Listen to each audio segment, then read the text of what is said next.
Now on to the next story. Story 2. AITA for ignoring my injured mom after she cut me out of her will? I, 50F, am the eldest of divorced parents.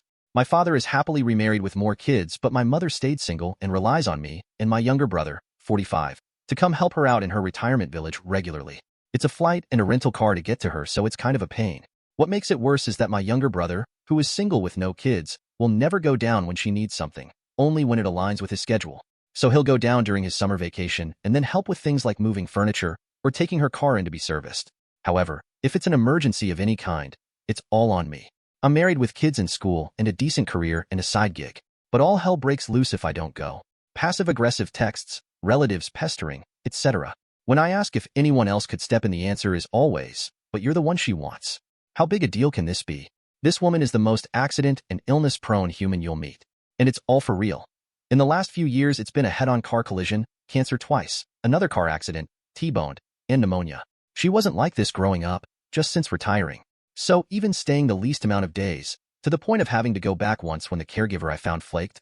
I've burned through PTO, cashed in savings, left the kids to have milestones without me. And usually when I'm with her, she talks on and on about my golden brother. See how he hung that new picture when he was here? He's so handy. Annoying as hell, but I've had a lifetime to get used to it. Some months ago, I found out by accident that except for some small amounts for my kids, she's leaving everything to my brother. It will be a decent amount, $250,000. I was so perplexed and admittedly hurt. She refused to talk to me about it, hung up on me and ignored texts, so I was stuck trying to figure out what I did to make her decide to do this. Eventually, one of her siblings told me that it was to ensure my brother can retire comfortably. He's always worked low-wage jobs. However, he has few expenses because he lives completely free with a wealthy relative who has a large home that he will also be inheriting. Recently, she had another accident and called me to help. I got the call from the hospital and then her rehab center because even though my brother is her medical POA, I'm always the name and number she gives out. When I didn't say I'd be coming, she sent texts complaining of how hard it is to not be able to drive or do many things and push for my travel plans. My love for her and care for her was never based on money. She's my mom, but I ended up telling her I couldn't come down. I couldn't bring myself to do it. I know she's in pain and struggling. I know that her siblings and friends are too old and too far to be much help.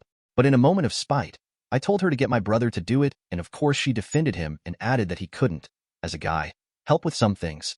My spouse says I'm in the right, that I've prioritized her needs all my life, and even if it's because of the will, it was past time for me to stop doing everything. But others, especially family, can't understand why I haven't gone down yet, and I end up feeling so disappointed in myself. Mom sends me, woe is me texts about how she will manage without me even though everything's a struggle. The injuries are legitimately difficult.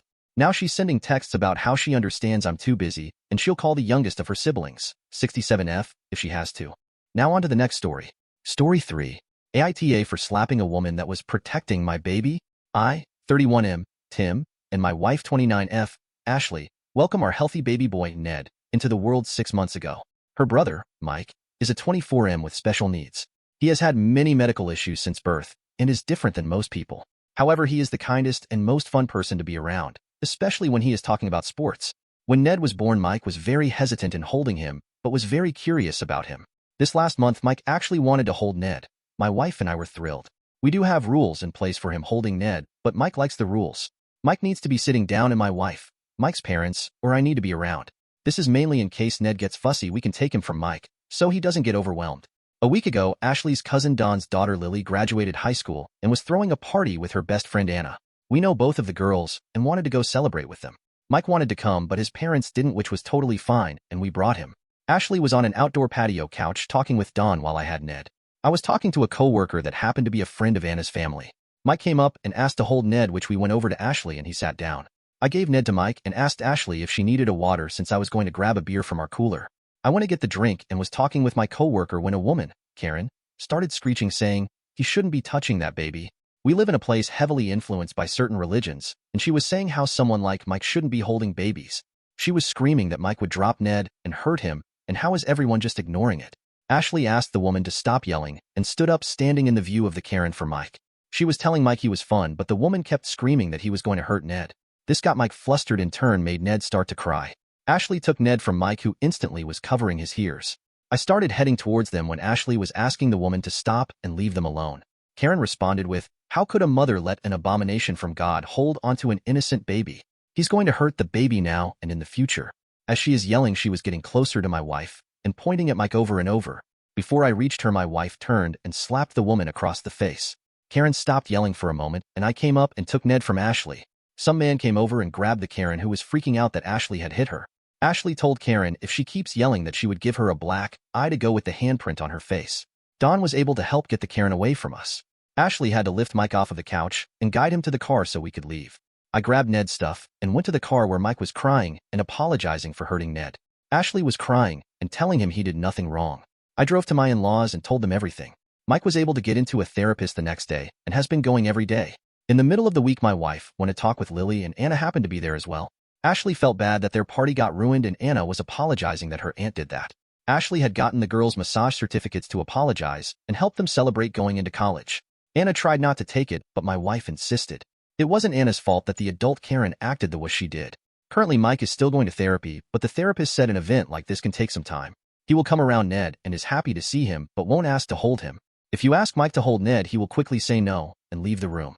Taking some commenters' advice, we are going to try just hanging out with Mike on a blanket on the floor with Ned to see if it helps him be more comfortable. Karen has found Ashley on social media and has messaged her along with some friends and family. From what I gathered, she is only telling people she was protecting the baby and my wife hit her for no reason. She has threatened to sue, but as of today hasn't done anything. I work with a lawyer who has put me in touch with one that is willing to represent my wife if it ever comes to that. Fingers crossed that Mike will be comfortable to soon hold his nephew. We will also try to update if things change. My wife vented to one of her friends and her mommy, and me class that ended up telling everyone what happened. All of the moms say my wife went too far when striking the woman. That has made my wife wonder if her protective instincts were too much. She was worried for her child and brother's safety and didn't want to give Karen the chance to get physical. I hope this makes more sense for people, and thank you for all the loving comments so far. Now on to the next story. Story 4. AITA for leaving my sister's wedding early after her maid of honor humiliated me in her speech. I, 27F, was a bridesmaid at my older sister's wedding last week. The wedding was beautiful, and everything seemed perfect until the reception. During the reception, the maid of honor, who has been my sister's best friend since childhood, gave her speech. It was emotional and all, but then she made a joke about how I was the family screw-up who finally managed to do something right by not messing up my bridesmaid duties. Everyone laughed, but I didn't find it funny. For context, I've had a rough few years. I struggled with my mental health and dropped out of college for a while. I've since gotten my life back on track, but it's still a sensitive topic for me. Hearing that joke in front of all our family and friends wasn't funny at all. My sister's best friend and I never really got along, but still I never expected something like this from her. Especially the day wasn't about me at all, then why bring me up in the speech? I tried to stay composed, but I felt the tears coming, so I quietly left the reception and went outside to collect myself. My sister followed me out and asked what was wrong. When I told her, she said it was just a joke and she meant nothing bad. I tried to go back inside, but I just couldn't, and I ended up leaving the wedding early. My parents understand why I was upset, but my sister is angry with me. I do feel terrible for leaving, but I also feel like I had the right to feel hurt and humiliated. Edit 1. I said nothing at the moment because I didn't want to cause a scene on my sister's special day. And I can't reason with her right now because she will just ask me if I haven't been taking my meds lately. That's what she does when she's angry with me, so I'm giving her some time to maybe realize how her best friend's joke was out of line. Edit 2. Someone asked me if my sister's best friend and I argued before / did I give her a reason to do this. My sister's best friend and I never went past high. She told me before, few years ago, that she, in general, doesn't feel comfortable around someone struggling mentally because in her head God only knows what they're capable of. Since she said this / to this day, I just try to avoid her. Update. My dad called to check up on me and see if my sister and I had talked things out. When I told him no, he said it's better if we talk about it now and assured me that I have nothing to apologize for. If my sister thinks she has nothing to apologize for, then the least she can do is make her best friend apologize or fully realize that the joke was out of line.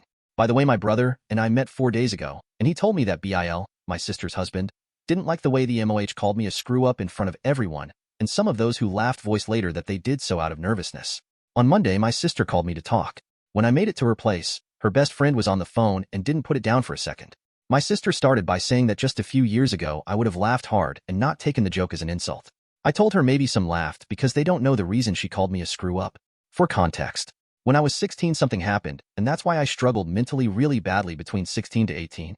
When I was 17 I was diagnosed with PTSD and later with depression and anxiety. Since then I don't like it when someone touches my head, especially my hair and the back of my head / neck. My sister knows everything. During our conversation my sister did most of the talking. At some point I felt like my sister had called me just to blame me again without trying to understand my perspective. When I tried to talk, she put her hand on the back of my neck and pulled me toward her with each sentence as if to say, "Do you understand?" Or, "Okay." I hated it and felt irritated. I honestly kept thinking, if I pushes her away, would I be in the wrong? Would they just call me mental and tell family I got physical? I tried to leave, but she insisted that no one was leaving until we sort this out. She told her best friend to just apologize. She refused and reminded my sister that I was the reason her husband got angry at her on their wedding day because I couldn't take a joke, and when I tried to explain why, I told her if she had focused her speech on the bride/groom, then maybe he wouldn't have had a reason to be angry. She refused to listen and brushed my words off. She said, "Yeah, whatever. Sorry." I was glad it was finally over, and as I was about to leave, I heard her say, "Can't take a joke that everyone knows is true." Both of them laughed, but my sister stopped mid-laugh and apologized. I didn't say anything and left. I think I've had enough. I mean, I know I've had a few rough years. I dropped out of college for a while, fine, but I've since gotten my life back on track. My parents helped me through it all and never made me feel like a burden. At first, I was on some strong meds that made me feel tired/sleepy most of the time. After a while, I started to feel a little better with therapy and my family's support. During that period, it was me, my parents, and my brother. My sister was 3 hours away for a job and used to visit sometimes and would often bring her best friend along with her. Looking back, I don't want to say she hates me, but I know she felt ashamed to have a family member struggling with mental health issues. I don't know how to explain this. I've made up my mind and decided to go and see for now. If my parents and my brother, who were there when I was going through it all, never made me feel that they're ashamed of me, then why would she? I'm still on some meds but feels much better than before. I have a stable job, my own place, and friends who loves me for who I am. I can say I'm proud of myself a little. I love my family to death and tried to maintain a relationship with my sister all these years, but I'm trying to improve myself, not constantly be reminded of what I was a few years ago. Now on to the next story. Story 5. AITA for feeling my wife of 25 years has essentially taken away my chance at ever having offspring and probably doesn't love me. As the title says, I am 44, always planned on having kids with my wife, F43. We have a video we recorded together for our future children when we were younger. I didn't want to start until I was absolutely sure we were financially stable enough to support a kid. I can distinctly remember when that day came about 12 years ago. Suddenly, she wasn't so sure, which came as a complete shock to me. After much conversation, she agreed I'd make a great father, and we could finally stop using condoms. Yes, they were always required prior to that. Now it seemed like she started keeping track of her cycles, but I think we only tried, on the proper day, once or twice in a 2-year period. I feel like the keeping track she did was to make sure we didn't do it on those certain days. So here's where stuff gets really messed up. Spurred on by our dog's coming demise, I started researching why we never ended up having kids and came across some texts during that same time period where she had a 2 to 3 year affair. It was the guy that actually broke it off with her in the end because he knew she was married and didn't want to be a homewrecker. This made her intensely angry at me for 2 years. I had no idea why she was so mad. Honestly, now I wish she would have left me for him, so I could at least have a chance at finding a woman that truly loves me enough to have our baby.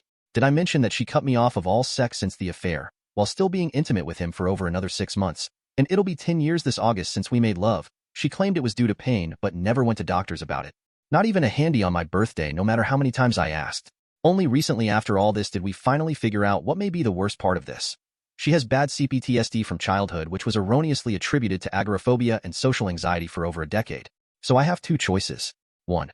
Stick with the women I've loved for over 25 years and help her recover from the CPTSD. 2. Find a woman who loves me, and I love her, enough to have kids in very short order. Edit. Well, I had no idea this post would get so many replies.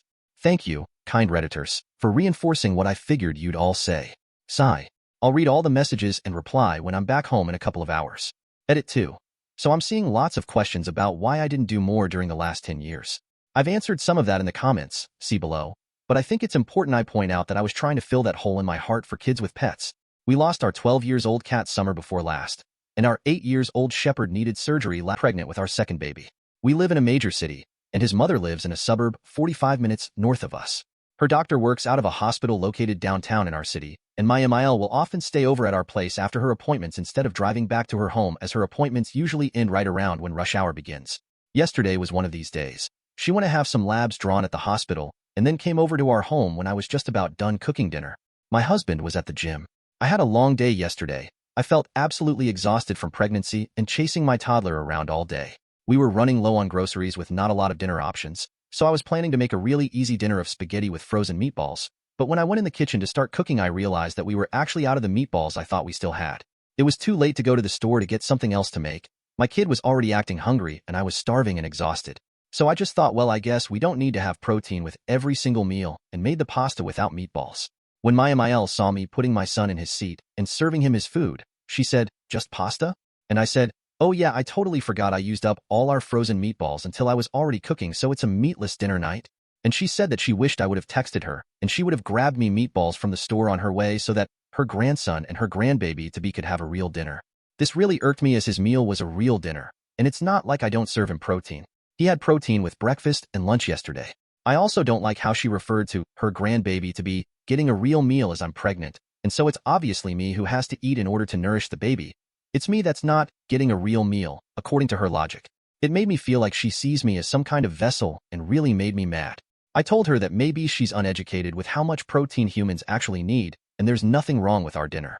She immediately got very upset that I called her uneducated when she's raised 3 boys and she knows what growing boys need to eat, and told me I should try and plan harder next time. This last comment sent me over the edge, and I yelled at her to get out of my house if she's just going to shit all over my mothering abilities, and that she needs to stop using our place as a home base in the city when she has her appointments if she's going to make comments like that.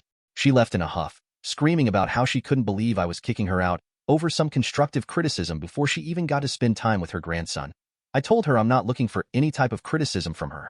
She called my husband and said I went on a hormone-induced rage, and kicked her out because I couldn't deal with being called out on not serving my son a proper dinner, and said she wants to keep coming over after her appointments. My husband wants both of us to apologize to each other to make peace. But I told him I'm not some elementary schooler who's going to be forced to apologize when I didn't do anything wrong just to make the issue go away. Now he's mad at me too, and I'm wondering if I actually didn't do anything wrong.